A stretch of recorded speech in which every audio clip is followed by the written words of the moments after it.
আমরা কিন্তু দেখতে পাইলাম যে ৮ দিনের লাইসেন্স নাকি বাতিল করা হয়েছে। আমার এটা মোটেও বিশ্বাস হয় না, আমি এটাতে রিলাই করি না, কারণ আমি কালকেই দেখবো রিট ফিট করে কিছু একটা করে ইটস ওভার। কারণ আমি একেবারেই মানে কেউ যদি নিজের গলায় নিজে ছুরি ধরেও বলে যে এটা হইছে, আমি এটা বিশ্বাস করবো না। কারণ জামাত যেভাবে বিএনপিকে ওভার পাওয়ার করে রাখছে, এইটা বিএনপির পক্ষে করা কোনো মতেই সম্ভব না। হ্যাঁ, এটা আপনার আমার বা আপনি আমার তো না, আর কিছু ওই যে ২৪-এ লাফাইন না কিছু গরু আছে যাদের মাথায় কোনো ব্রেইন নাই, তাদের এটা খুব ভাল লাগবে, তারা খুব লাফাবে যে এই প্রথম দেখলাম সরকারে এইটা। কিন্তু আসলে তারা এইভাবে এটা করে না, করবেও না। তাই যদি করতো আপা, তাইলে এই যে ৬৫০ বাচ্চা যে মারা গেল হামে, ইউনুসের নামে একটা সিম্পল কেস তো নিচ্ছে না। সেখানে কিভাবে এই বাঙ্গু চোদনারা বিশ্বাস করতেছে যে ৮ দিনের লাইসেন্স বাতিল করে ৮ দিন বন্ধ করে দিবে? এটা কিভাবে একটা মানুষ বিশ্বাস করে? আমার বাচ্চা উঠছে, আমি একটা হাই বলে নি। হাই, যাও প্লেপে না যাও। তো এই যে ৬টা বাচ্চার জন্য পার বাচ্চা নাকি ৮০ লাখ টাকা করে দিচ্ছে, আমি এরকম একটা নিউজও কোথাও দেখছিলাম, বেশ কয়েকদিন হয়ে গেল। আবার দেখলাম হাসপাতাল বন্ধ করে দিচ্ছে। মাঝখানে রিপোর্টাররা যখন রিপোর্ট করতে গেছে সপ্তাহখানেক আগে, তখন ওদেরকে এই ক্লিনাররা মিলে দৌড়ানি দিছে, কারণ ক্লিনারদেরকে ক্লিনার বলা হয়েছিল। তাদেরকে বাংলায় পরিচ্ছন্নতা কর্মী বলতে হবে কেন? ক্লিনার ইংলিশ বললে সমস্যা কি? আমি বুঝতে পারলাম না। তাদেরকে ইংরেজিতে বলেই তো সম্মান দিচ্ছে, যেরকম আমাদের আশিক বানায়, বাটপার আশিকটা যে ইংলিশে প্রেজেন্টেশন দিয়ে কি বলে ইনভেস্টমেন্ট আনে, বিনিয়োগ আনে, তো সেরকম তাদেরকে ইংলিশে ক্লিনার বলছে, তারা সেটা নিয়ে নাকি রিপোর্টারদের হামলা মামলা করে আর কি ইনজুট টিনজুট করে একাকার করছে। সেই ৮ দিন হাসপাতালের আজকে লাইসেন্স বাতিল করবে, এটা কেউ কইলে আমি বিশ্বাস করবো না আপা। এটা জাস্ট সিম্পলি একটা আইওয়াশ। কারণ অলরেডি ছাগকুল, অনলাইন ছাগকুলে যাদেরকে আমরা দেখতে পাই, তাদের কান্নাকাটি শুরু হয়ে গেছে যে ৮ দিন ছিল গরিবের হাসপাতাল, গরিবের হাসপাতাল বন্ধ করে দিচ্ছে। এই গরিব এক হও, সব গরিব মিলে এক হও, আন্দোলন করো।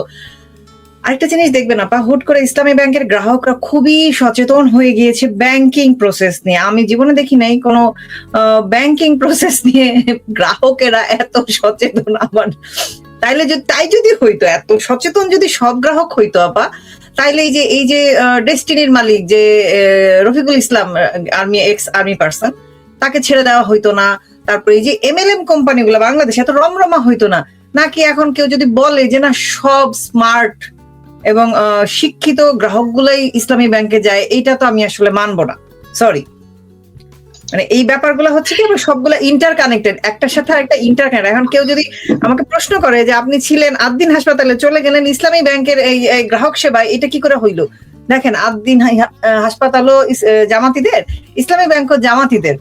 ইসলামী ব্যাংক এই ২৪-এর পরে অনেককে ছাঁটাই করে দিছে, যারা নন জামাতি নন শিবির ছিল তাদের ব্যাংক থেকে। এবং এর তখন কারণ হিসেবে বলছে যে তারা কস্ট মিনিমাইজ করতে যাচ্ছে। কস্ট মিনিমাইজ করার পরপরই সবাইকে, যারা নন জামাতে ছিল আওয়ামী লীগের আমলে যাদেরকে নিয়োগ দেওয়া হয়েছিল সরকারিভাবে প্রসেস মেনে, তাদেরকে বাদ দেওয়ার পরে এরা এখন ৬,০০০ জন আবার লোক নিচ্ছে। তাদের এখন কস্ট মিনিমাইজেশনের কোনো দরকার নাই। কারণ হচ্ছে এই জামাতিরা এমন একটা সার্কেল, এই জামাতিরা ভিক্ষা যাকে দিবে, আমি এটা কোথায় যেন পড়ছি, কেউ একজন লিখছিলেন সম্ভবত, যে জামাতিরা যাকে ভিক্ষা দিবে সেখানে এনশিওর হবে আগে যে এই লোক ফকিরটাও জামাত করে, কারণ আমার পয়সাটাও যেন জামাতের ঘরে যায়। ওরা এইভাবে নিজেদের ফাইন্যান্স করে। তো এখন যারা বলেন যে আমাদের দলের, নিজের দলের কথাই বলি, আমাদের দলের অনেকেই বলেন এটা কি সম্ভব, এত কিছু মেনটেন করা, এত কিছু দেখা যায় নাকি এরকম কাজের সময়? এগুলো কি দেখার সময় থাকে? এই যে দেখেন, জামাতিরা নিজেরা খুঁজে খুঁজে নিজেদের একদম লতায় পাতায় সেই ১৪ মাইল দূরের আত্মীয় স্বজন, বা বলেন আত্মীয় স্বজন লাগে না, ওদের রক্তের আত্মীয় স্বজনের কোনো ম্যাটার করে না, কারণ তারা এই রক্তের আত্মীয় স্বজনের লাশের ওপর যেহেতু রাজনীতি করে, আত্মীয় স্বজন ম্যাটার করে না। তো ওরা এই দলটা এমন ভাবে করে, ইসলাম ধর্ম অতটা পালন করে না। তাই যদি করতো, যে হাসপাতালের নাম ৮ দিন, সেখানে নিউবর্ন বাচ্চাদের ৬টা বাচ্চাকে শ্বাসরোধ করে মেরে ফেলতো না। এটা যদি উন্নত কোনো বিশ্বে হইতো আপা, সাথে সাথে হাসপাতাল থেকে বের করা হইতো ইনভেস্টিগেট করে যে অ্যাকচুয়াল ঘটনাটা কি। হুট করে আপা, আপনার কি মনে হয় না হুট করে বাংলাদেশে শিশু হত্যা এক্সট্রিম হয়ে গেছে? হুট করে সব মানুষ কি পাগল হয়ে গেছে? এটা কি সম্ভব একটা দেশে? মানে সব জায়গায় সব মানুষ তো ব্রেইনলেস হয়ে যাইতে পারে না। একটা হসপিটালে নিউবর্ন নার্সারিতে সেখানে এসি বন্ধ করে দিতে বলছে, ঠান্ডা লাগে বেশি। এই লজিক আমার মাথায় ঢোকে নাই। কোন হসপিটালের অথরিটি কারো ঠান্ডা লাগতেছে এই জন্য এসি বন্ধ করে কার্বন মনোক্সাইড বাড়ায় বাচ্চা মেরে ফেলবে, এবং সেইটা দেখানোর জন্য বিএনপি সরকার তাদের ভাইয়ের হসপিটাল বন্ধ করে দেবে, এটা আমি বিশ্বাস করি না, একেবারেই বিশ্বাস করি না। কারণ ওই যে ব্যাংক যেখানে বন্ধ করতে পারতেছেন সেখানে হাসপাতাল বন্ধ করে দিচ্ছে, যেখানে দৃশ্যমান ব্যাংক, এটা তো মনে করেন অদৃশ্যমান গ্রাহক টাহক থাকে, যেটা আপনি বুঝবেন ব্যাক এন্ডের কাজকর্ম, আমি সামনাসামনি দেখে বুঝবো না, আমি শুধু দেখবো জামাইতা গ্রাহকরা সামনে গিয়ে বলতেছে আমাদের ব্যাংক লাগবে, আমাদের ব্যাংক লাগবে। তো হসপিটালের ক্ষেত্রে তো জিনিসটা উল্টা, হসপিটালে তো দৃশ্যমান গ্রাহক আছে, যারা ভর্তি আছে, যারা পেশেন্ট আছে পাইপলাইনে, যারা কাজ করে চাকরি করে, মুখের উপর এতগুলো বন্ধ করে দিবে এই বিএনপি সরকার, এটা আমি কেমনে বিলিভ করবো? যেখানে সাকা চৌধুরী এই একটা সুন্দর একটা কথা বলে গেছে অনেক আগে, কুত্তায় লেজ লড়ায় না, লেজে কুত্তা লড়ায়। এখানে লেজ কি আর কুত্তাকে এটা আমরা সবাই জানি, এটা নতুন করে বারবার কিছু বলার নাই। এরা মরে গেছে আবার, কিন্তু তারপরে দুই একটা এমন সব কথা বলে গেছে এটা সারা জীবন থেকে যাবে, এবং এই সেই সবগুলো বিএনপি জামাতের ক্ষেত্রে ফিট করে, মানে অদ্ভুত ভাবে। এটা আমি খুব আশ্চর্য হই যে নিজের দলের সম্পর্কে এত সুন্দর করে ডেসক্রিপশন দিয়ে গেছে, কি আর বলবো, নিজেরা নিজেদের সবচেয়ে ভালো চেনে। আর আপনি একটু ব্যাংকিং প্রসেস আমাকে একটু বোঝান তো, আমি তো আর ব্যাংকার না, প্লাস হচ্ছে অঙ্ক আমার। এখানে ঘটনা হচ্ছে যে ইন্দ্রা, প্রথমে যেটা বললাম যে ইন্ট্রোডাকশনে, যে জামাতের একটা এই যে একটা অর্থনৈতিক কর্মকাণ্ড, এটা এত বিশাল, এটা আমাদের ধারণার বাইরে। আমরা তো ছোট একটা নমুনা দেখলাম যে আদ্দিন হসপিটাল বা মানে ইসলামী ব্যাংক, আমার মুখ দিয়ে খালি জামাত ইসলামী ব্যাংক আসে, আমার কাছে ইসলামী ব্যাংকটাকে জামাত ইসলামের ব্যাংকই মনে হয়। আদ্দিন হাসপাতালে যেটা হয়েছে সেটা তুমি যেটা বললা যে আই ওয়াশ, হ্যাঁ, মানে একটা স্বল্প সময়ের জন্য, স্বল্প টাইম স্পেনের জন্য, মানুষের চোখ সরানোর জন্য হয়তো এটা করা হয়ে থাকতে পারে। তবে এখানে আরেকটা বিষয় যে বিএনপির সাথে কোনো না কোনো ভাবে জামাতের একটা স্বার্থের দ্বন্দ্ব ঘটেছে, যে কারণে হচ্ছে বিভিন্ন তথ্য জামাতের ব্যাপারে বিএনপি সামনে নিয়ে আসছে। এখন তুমি যেটা বললা, একটা কথা বলেছো যে গরিবের হাসপাতাল, এখানে একটা বিষয় আছে যে আমাদের সরকারি হাসপাতাল যেগুলো আছে সেগুলো দিয়ে কিন্তু আমাদের এত ব্যাপক জনগোষ্ঠীকে চিকিৎসা দেওয়া সম্ভব না, চিকিৎসা সেবা দেওয়া সম্ভব না। এই জায়গাটায় কিন্তু জামাতিরা খুব ভালোভাবে ঢুকেছে। তারা ধরো ইবনে সিনা, তুমি যে টেস্টটা করাতে তোমার হয়তো বাইরে 400 টাকা লাগবে বা 4000 টাকা লাগবে, ইবনে সিনা সেটা দেখা যাচ্ছে যে হাফেরও কমে দিচ্ছে। এখন তোমার প্রশ্ন আসতে পারে যে আপা এই কাজটা তারা কিভাবে করে? এই কাজটা তারা কিভাবে করে, তাদের নানা ধরনের ফাউন্ডেশন আছে। এটা যারা অনেকদিন ধরে অর্থনীতিকে দেখেন, অর্থনীতিকে পর্যবেক্ষণ করেন, যেমন বারাকাত সাদ ছিলেন, তিনি জঙ্গিবাদের অর্থনীতি নামে একটা বই লিখেছেন। এই জিনিসটা যখন আমরা ফলো করব তখন বুঝতে পারবো যে অর্থনীতিটা কিভাবে কাজ করে। এই যে তাদের বিভিন্ন ধরনের foundation, A B C D, এসব ফাউন্ডেশনের নানা জায়গা থেকে অর্থ আসে, বিভিন্ন দেশ থেকে, সেটা তুরস্ক হোক, আরব আমিরাত হোক, আমেরিকা হোক, বিভিন্ন শেল কোম্পানি হোক, এসব ফাউন্ডেশনে অর্থ আসে।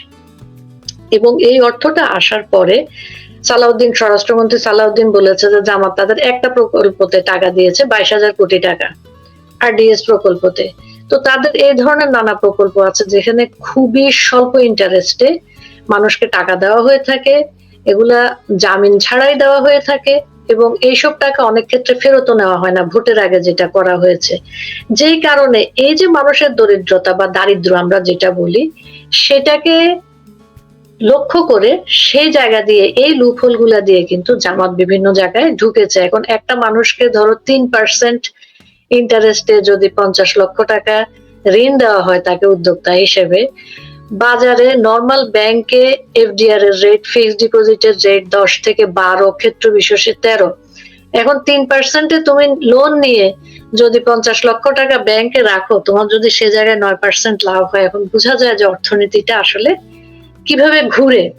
এবং ইসলামী ব্যাংকের নিয়োগ নিয়ে যেটা তুমি বললা, ইসলামী ব্যাংকের নিয়োগের একটা খুব সহজ প্রক্রিয়া বলি, যে ইসলামী ব্যাংকে আপনি পরীক্ষা দিয়েছেন, কথার কথা আপনার নিয়োগের পরীক্ষা হয়েছে, আপনি রিটেন দিয়েছেন, ভাইভা দিয়েছেন, আপনার চূড়ান্ত নিয়োগ হবে।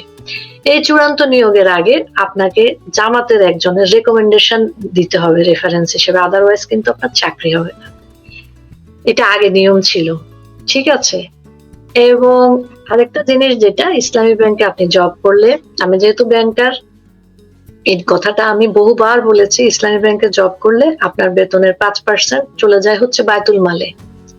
সেই বায়তুল মালের টাকাটা কিন্তু যায় হচ্ছে গিয়ে জামাতের যারা কর্মী সহযোগী যারা আছে তাদেরকে হেল্প করার কাজে ব্যবহৃত হয় বা তাদের অন্য কোনো কাজে ব্যবহার করে। তো জামাতের অর্থনৈতিক অঞ্চলটা, সেটাই বললাম যে এত বিস্তৃত, এবং এখন ব্যাংকগুলার কথা আমরা বলছি, ইসলামী ব্যাংকগুলার বা বিভিন্ন, জামাত চেয়েছিল ইসলামী ব্যাংকটাকে দখল করবে, তারা অনেকটা দখলেও নিয়ে নিয়েছিল। তারা 10,000 লোককে ছাঁটাই করেছে, তারা বলেছে তাদের নিয়োগ ঠিক নাই, তাদের নাকি পরীক্ষা নেওয়া হয় নাই, অথচ তারা আবার সে জায়গায় 6,000 লোক নিয়োগ দিয়েছে কোনো পরীক্ষা ছাড়া, এবং তাদের দলের অনুসারী যারা আছে তাদেরকে এমন ভাবে প্রমোশন দিয়েছে, এক পোস্টে প্রমোশন দেয় নাই, দেখা যাচ্ছে যে 3 পোস্ট ডিঙিয়ে ইন্দ্রাকে একটা বড় পোস্টে দিয়ে দেওয়া হয়েছে। তো জামাতের কার্যক্রমগুলো এরকম ভাবে চলে, রেজিমেন্টাল, তাদের একজন সরলে আরেকজন আসে, এখানে কোনো আদর্শের ব্যাপার নাই, এখানে অর্থ এবং উগ্রবাদ এই দুইটা কাজ হাতে হাত ধরে চলে।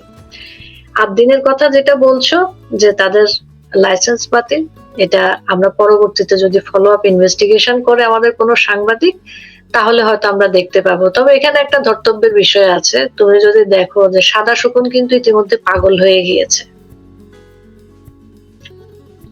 তো মানুষের আদর্শে টান পড়লে মানুষ অত পাগল হয় না, অর্থনৈতিক জোনে টান পড়লে যতটা আর কি মানুষ পাগল হয়।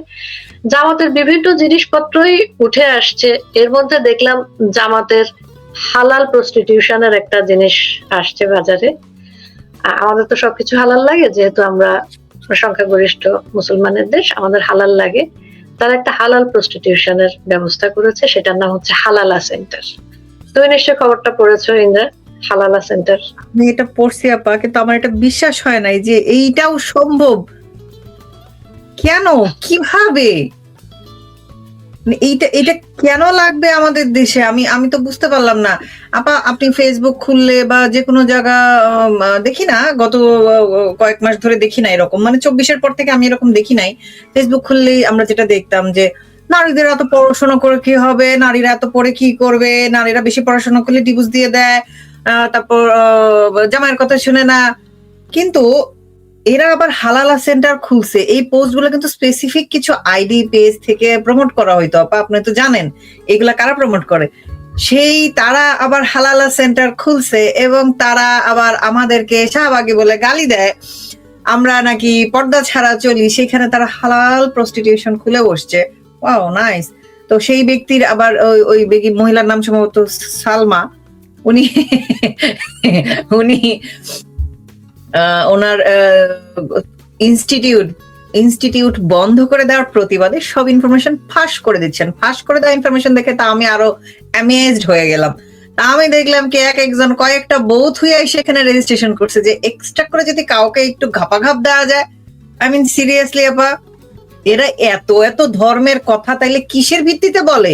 এদের মুখে সবসময় আপনি শুনবেন কি যে এই যে ইউরোপ, আমেরিকা, পশ্চিমা বিশ্ব, ওয়েস্টার্ন কালচার যেটাকে বলে, কথায় কথায় যারা ওয়েস্টার্ন কালচার বলে, মেয়েরা ফ্যান শার্ট পিনদে, বগল কাটা জামা পিনদে, ওয়েস্টার্ন কালচার, এর মানে হচ্ছে যখন তখন লাগায় বেড়ায়, হইতে বেড়ায়, হ্যান করে বেড়ায়, ত্যান করে বেড়ায়। তাহলে এইটা ওরা কি করতেছে? আমি তো পশ্চিমা বিশ্বে, ধরেন আমি তো পড়াশোনা জানি, দেশে বিদেশ আসার আগে আমি জানি যে বিদেশে এরকম হয় না। প্রত্যেক দেশেরই একটা কালচার থাকে, স্ট্রং একটা সংস্কৃতি থাকে এবং নর্মস এন্ড রুলস থাকে।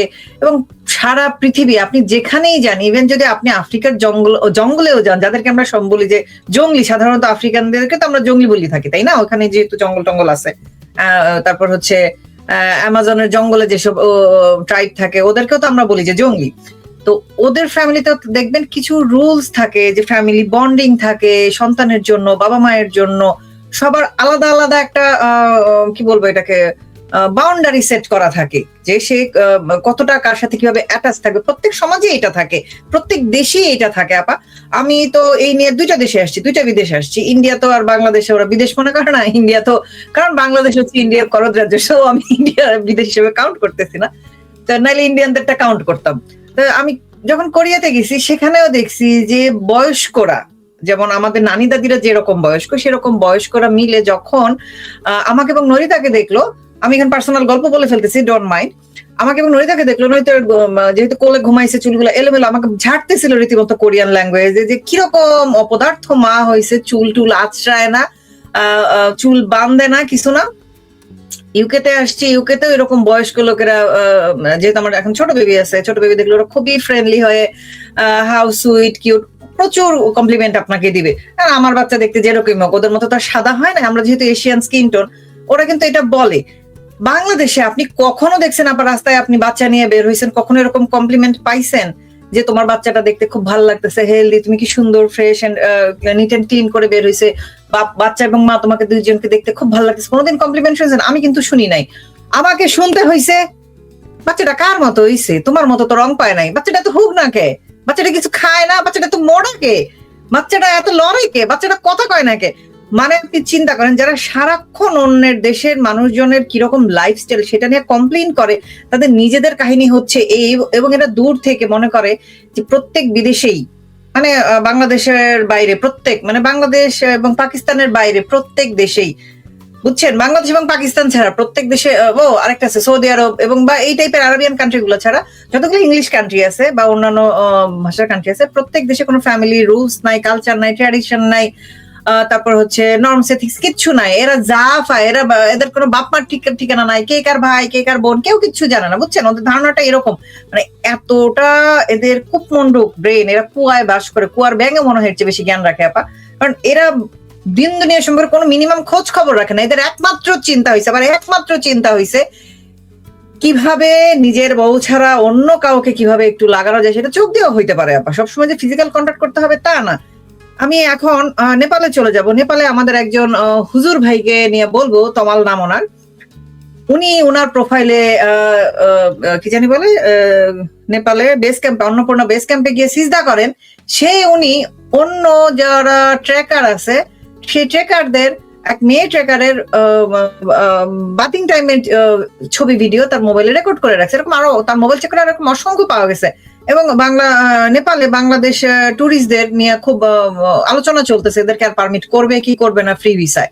মানে আপনি চিন্তা করেন এই জাতিটা সেক্সুয়ালি কতটা ফ্রাস্ট্রেটেড হইলে দেশের বাইরে এগুলো করে বেড়ায়, এবং দেশের ভিতর হালালা সেন্টার খুলে বসছে। আপনি ভাবেন, কারণ ওদের বিশ্বাস ওরা ছাড়া ধর্ম এবং সামাজিকতার কেউ পালন করে না। তাই যদি না হইতো আপা, এরকম করার তো কোনো কারণ নেই। এই জিনিস তো মনে করেন আমি আরাবিয়ান কান্ট্রিতেও শুনি, আরাবিয়ান কান্ট্রিতে আমি শুনছি হালাল বেকন আছে, হালাল অ্যালকোহল আছে, হালাল পর্ন আছে।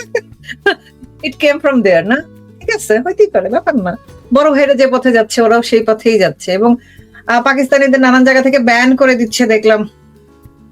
তো বাংলাদেশিদের আর কেন দিবে না? সেই ফ্রাস্ট্রেশন থেকে ওরা এখন নিজের দেশেই হালালা সেন্টার খুলে বসছে। আপনি সেটা নিয়ে দুঃখ কষ্ট পাইলে তো লাভ নয়, কারণ আমাদের দেশের মেয়েরা একমাত্র স্বপ্ন নিয়ে বড় হয় হুজুরের বউ হবো। সেই মেয়েদের আপনি আমি এগুলো বললে লাভ আছে? আমরা তো শাহবাগী, সরি, শাহবাগের নতুন নাম হাদি চত্বর, সো আমরা হাদিবাগী হইলাম।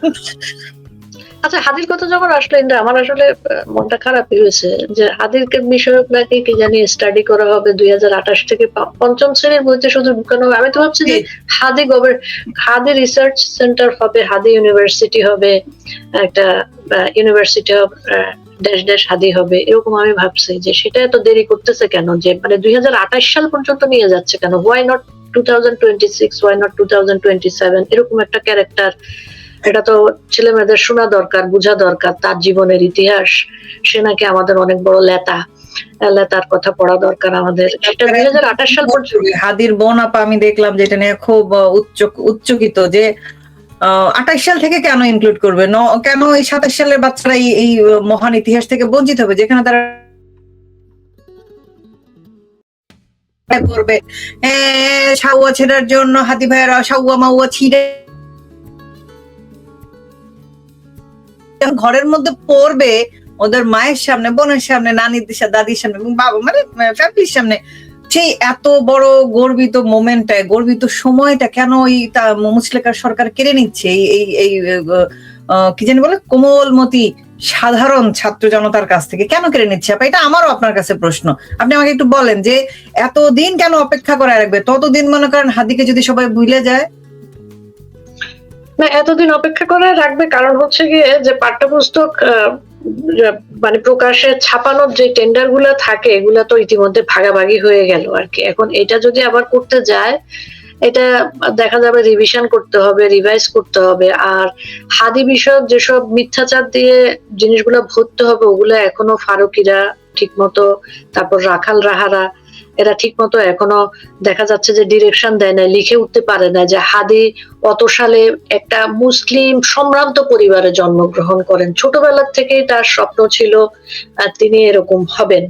তো 2024-এ যখন সুযোগ এলো উনি তখন দেশমাতৃকার মুক্তির জন্য ঝাঁপিয়ে পড়লেন, এই বীর সৈনিক এই অল্প বয়সে ঝাঁপিয়ে পড়লেন। এবং তিনি যখন ঝাঁপিয়ে পড়লেন, ঝাঁপিয়ে পড়ার আগে তিনি চিঠি লিখে গিয়েছিলেন, সেই চিঠি আবার জুলাই জাদুঘরে ফারুকের কাছে দিয়ে গিয়েছিলেন, আমার যদি মৃত্যুও হয় তাহলে যেন এই চিঠিটা প্রকাশ হয়।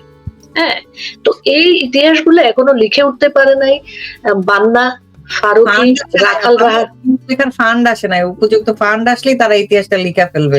না ফান্ড আসছে, ফান্ড তো যথেষ্ট পরিমাণে আসছে। ওর ভাইকে অলরেডি ইংল্যান্ডে পাঠানো হয়েছে চাকরি দিয়ে। ফান্ডের কোনো অভাব নাই, এখন ওরা সমন্বয় করে উঠতে পারে নাই, কারণ তাদের তো বিভিন্ন জায়গায় মানে বাটাম দেওয়া চলছে। তো এবং এই বাটাম গুলো দেখে আমি খুবই দুঃখিত হলাম যে এই ধরনের বাটাম, আমার ধারণা হলো যে ওরা নিজেদেরকে নিজেরা মেরে ভিকটিম কার্ড খেলছে কিনা মানুষের সহানুভূতি পাওয়ার জন্য। যে একটা দেখলাম হচ্ছে গিয়ে নেত্রকোনায়, এটা আমরা স্কুলে র্যাক করে যে সেরকম কান ধরে উঠবোস করায় বলা হচ্ছে যে তুই বল যে তুই জুলাই যোদ্ধা, তুই ভুল করেছিস। আর একটা দেখলাম হচ্ছে গিয়ে ওই যে মাহাদিকে নাকি শত্রু দল মেয়েরা ঠিকঠাক করে ফেলছে। আমি শত্রু দলের কাউকে দেখলামই না, ছাত্র দলের কাউকে দেখলামই না।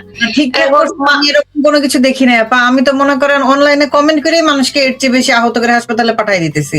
আর ওই শত্রু দলের ওখানে কি করলো আমি আসলে খুবই হতাশ। এই নিয়ে আবার সালিশ বিচার বসাইছে, সেই সালিশ বিচার বসানোর আমার যেটা মনে হয় মানে সে অ্যাসাইলাম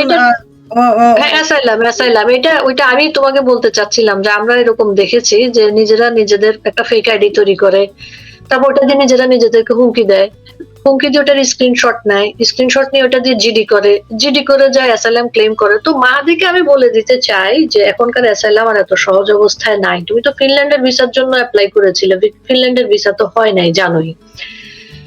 তো এগুলা করে অ্যাসাইলাম পাওয়াটা খুব একটা সহজ হবে না। তোমাকে অ্যাসাইলাম পাইতে হলে প্রকৃত পন্থায় যেতে হবে, তোমাকে সত্যিকার অর্থে মার খেতে হবে। নিজের প্যান্টের হাঁটুর জায়গা ছিঁড়ে হসপিটালে বালিশ ছাড়া একটা অক্সিজেন মাস্ক দিয়ে শুয়ে থাকলে হবে না। কোন হসপিটালে মার খাওয়া রোগীকে বালিশ কাঁথা কিছু ছাড়া এমনি একটা নগ্ন বেডে ফেলে রাখে এটা আমার ঠিক জানা নাই আর কি। আর হাঁটুর কাছে জিন্স ছেঁড়া এটা এখন স্টাইল, তো তোমার মাইরটা ঠিক মতো হয় নাই, এটা তুমি জেনে রাখো আর কি। আমরা যারা অ্যাক্টিভিস্টরা এটা নিয়ে খুব উচ্ছ্বসিত হচ্ছি, আপনাদেরকে বলে রাখতে চাই এসব তুচ্ছ বিষয় নিয়ে উচ্ছ্বসিত হবেন না। আমাদের লিগের লোকজনকে কিন্তু কালকেও মেরেছে, স্ত্রীর সামনে মেরেছে। যশোরে স্ত্রীর সামনে বিএনপির লোকেরা ছেলেটাকে গাছের সাথে বেঁধে কুপিয়ে হত্যা করেছে। সে যখন পানি চেয়েছে তখন তার মুখে প্রস্রাব করা হয়েছে। তো ওরা কি করছে আর আপনারা কি নিয়ে উচ্ছ্বসিত হচ্ছেন এটা নিজেদেরকে প্রশ্ন করবেন।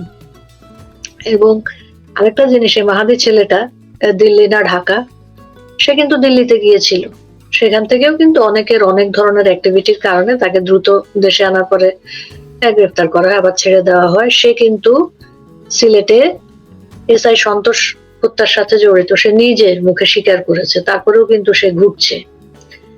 এবং এই যে তাদের ইন্ডিয়া বিষয়ক, ভারত বিষয়ক নানা কথাবার্তা, এখন কিন্তু আমরা দেখতে পাচ্ছি যে 26 লক্ষ ভারতীয় আমাদের সাথে কাজ করে, হ্যান করে ত্যান করে আমাদের দেশে।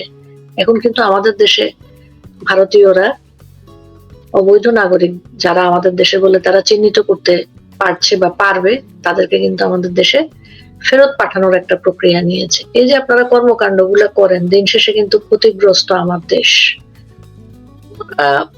এই যে ইন্ডিয়ার যে একটা স্টেপ ইন্দ্রা, যে অবৈধ অভিবাসী যারা আছে তাদেরকে পাঠানোর, এটাকে তুমি কি চোখে দেখছো?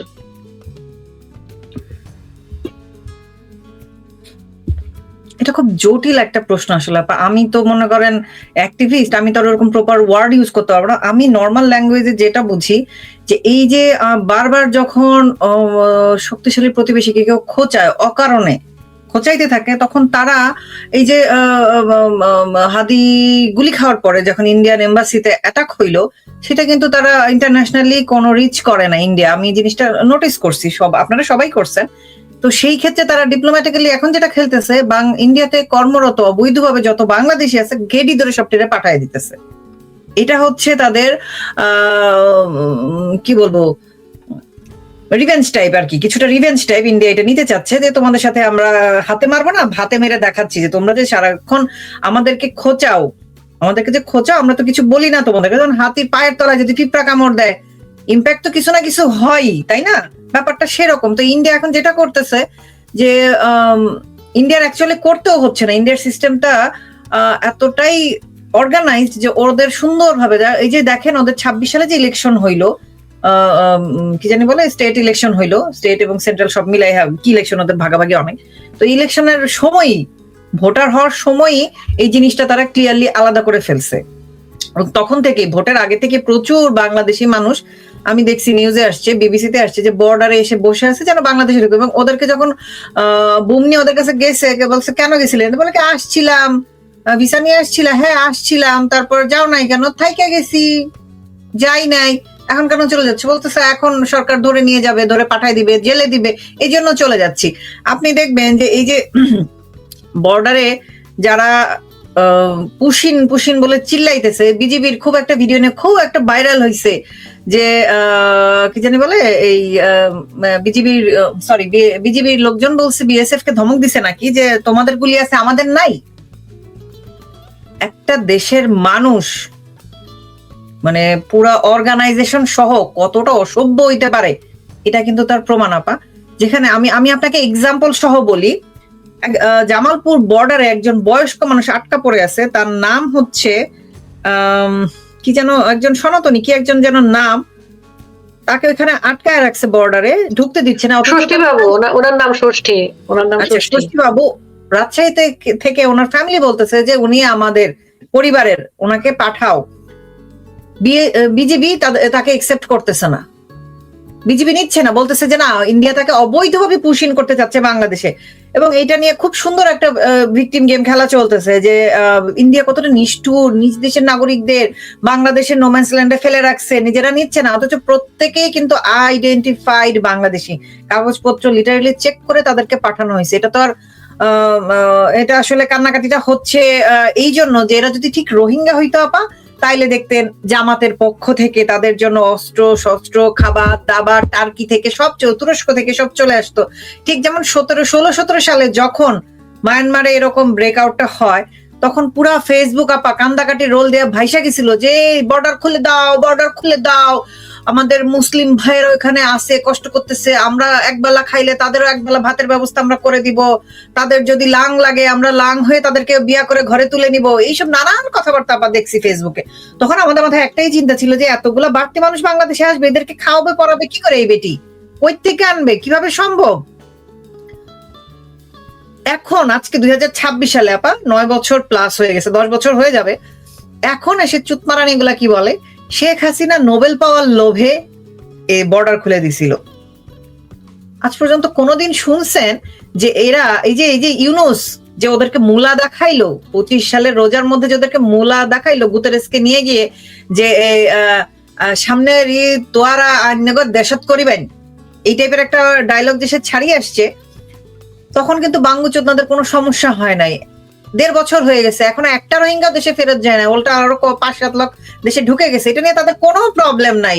তাদের একমাত্র প্রবলেম ইন্ডিয়া থেকে লিস্টেড বাংলাদেশিরা কেন বাংলাদেশে ঢুকবে, তারা তাদেরকে নিবে না। কিন্তু দিনরাত তারা চিল্লাবে দিল্লি না ঢাকা, দিল্লি না ঢাকা বলবে 26 লাখ বাংলাদেশি আছে, ওদেরকে বের করে দাও। অথচ হাস্যকর ব্যাপার হয়েছে, বাংলাদেশে সবচেয়ে বেশি বিদেশি কাজ করতে আসে চায়না থেকে, ইন্ডিয়া থেকে আসে না বাংলাদেশে। কারণ ইন্ডিয়ানদের নিজের দেশে এত অপরচুনিটি, ফকিনি দেশে তারা এসে কি করবে বলেন? যারা আসে বাধ্য হয়ে কিছু গার্মেন্ট সেক্টরে কাজ করে আর এমবাসিতে কিছু কাজ করে, এর বাইরে কোন ইন্ডিয়ান বাংলাদেশে সজ্ঞানে ঘুরতেও আসতে চায় না। হ্যাঁ, রিসেন্ট ব্লগারদের কল্যাণে কিছু লোক আসে, কিন্তু এমনি নর্মাল লোক, আমি তো নর্মাল লোকজনের সাথে মিশি, আমি যখন কলকাতায় ছিলাম নর্মাল লোকজনের সাথে মিশছি, আমি বলছি আপনারা যেমন বলি কি না ওইখানে গেলে ওন্না টন্না না পড়লে মানুষজন কেউ মেও করে, তোমাদের দেশ মোল্লাদের দেশ, আমাদের এখানে বাবা মেয়েদের ড্রেস নিয়ে কেউ কিছু বলে না। আর ওই যে লাল পানি কালা পানি খাওয়ার যে ওইটা তো আসেই আপা, ওইখানে ওরা ওপেনলি ওইটা খায়, ওদের কেউ কিচ্ছু বলে না, কারণ সবাই লিমিট রাখতে জানে। এখানে বাঙ্গুরা দেখবেন কলকাতায় যাই লাল পানি কালা পানি খাইতে, এবং লাল পানি কালা পানি খেয়ে 7 দিন ঢুল ঢুল একদম মানে ঠাইসে গলা পর্যন্ত খেয়ে এসে দেশে এসেই পোস্টটা দিবে দাদাদের দেশ ঘুরে এলুম, ওরা একটা ডিমকে 4 ভাগ করে খাওয়ায়, মানে কাহাতক ছোট লোক হইতে পারে। করে ফেলো। এক দেশের লোক ওরা কি করে কতটুকু ছোট লোক যে একটা দেশ থেকে ট্যুর দিয়ে এসে ব্লগ বানায় এসে ওদের বিখ্যাত জায়গাগুলো ঘুরে সেগুলোর ফুটেজ এনে সেখানে ভয়েস দেয় দাদাদের দেশ থেকে ঘুরে এলাম, মানে পিঞ্চ করে। অথচ আপা একই সাথে ইন্ডিয়াতে যত মুসলিম আছে সেই মুসলিমরা কেউ বাংলাদেশে ফিরে আসতে চায় না। বাঙালিরা ওই মুসলিমদের দুঃখে কাইন্দা কুইটা মরে যেতেছে, মুসলিমরা ইন্ডিয়ান মুসলিমরা প্রাউডলি ইন্ডিয়ান পাসপোর্ট ক্যারি করে, বাঙালিরা তো সেটা করে না, বুঝছেন? কি যে বলবো, এখানে কমেন্ট আসছে এরা ইন্ডিয়ার আমরা ইন্ডিয়ার দালাল এনিওয়ে মনোযোগ